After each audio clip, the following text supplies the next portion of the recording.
그가 마법을 처음 본 것은 어떤 마법사 여행자에게서였다고 합니다. 작은 마을까지 흘러들어온 것을 보면 그리 대단한 마법사는 아니었겠죠. 그가 본 마법도 아마 가장 기초적인 마법이었을 것이라 추측됩니다. 하지만 아무것도 없는 허공에 만들어지는 그 마법의 빛은 그를 크게 감동시켰고 그 놀라운 힘을 얻기로 그는 결심했다고 합니다. 마법을 익히기 위해 엘리니아로 갔지만 그를 받아들여주는 마법사는 없었습니다. 현재는 엘리니아가 많이 개방되어 있지만 예전에는 훨씬 폐쇄적이었거든요.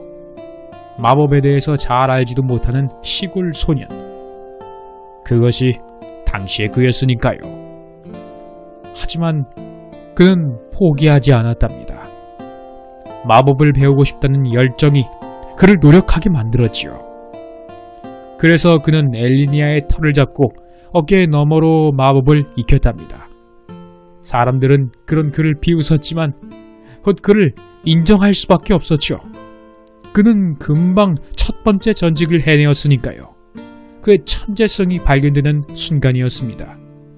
당시 엘리니아의 장로였던 마법사 휴노는 그를 한 명의 훌륭한 마법사로 인정하고 그에게 많은 일을 맡겼답니다. 그는 특히 숲을 살리는 마법에 열중해서 엘리니아의 숲에 많은 도움을 주었다고 합니다. 그리고 엘리니아뿐만 아니라 다른 곳 황량한 지역에도 숲을 만들기 위한 마법을 연구하기 시작했지요. 황무지에 꽃을 피우는 건 너무나도 어려운 일이었다고 합니다.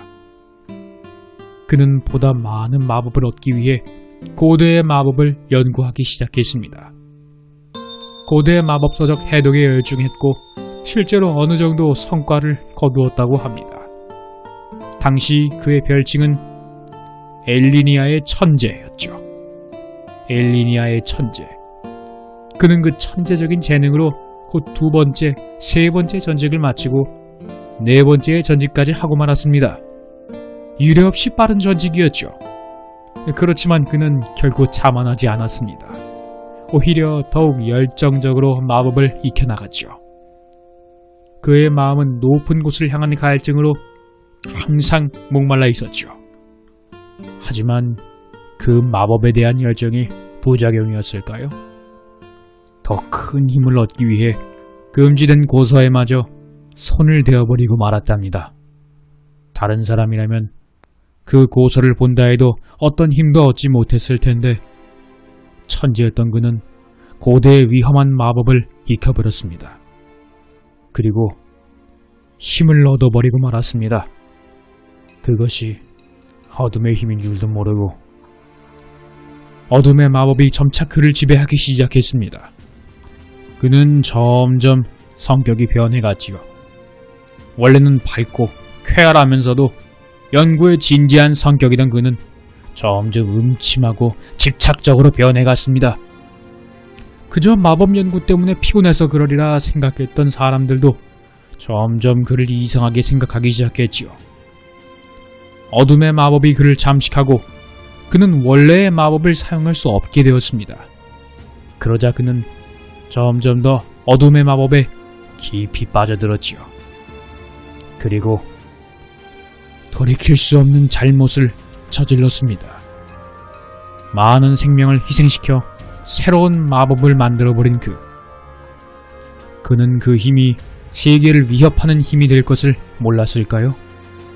결국 그 죄의 증거가 그의 몸에 나타났습니다.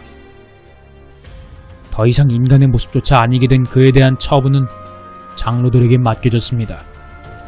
그를 완전히 소멸시키라는 그리토님의 조언이 있었지만 아끼던 제자에게 차마 그럴 수는 없었던 엘리니아의 장로 휴노는 그의 마법을 영원히 봉쇄하고 장로들의 감시 아래에 두기로 했답니다.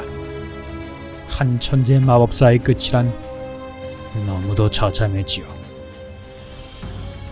그의 이름을 결국 적을 수가 없습니다. 그토록 강하고 현명한 다시 없을 천재 마법사의 이름이 역사에 남을 수 없다는 것이 너무도 슬프기만